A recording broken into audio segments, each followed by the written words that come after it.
Kanalımızı izleyen herkese salam olsun arkadaşlar. Yine sizlere çok güzel videolar hazırladık.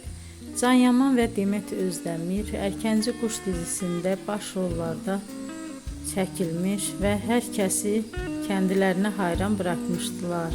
Bizler onları hep birbirine yakıştırdık. Arkadaşlar sizlere hep yeni videolar sunmaktayım.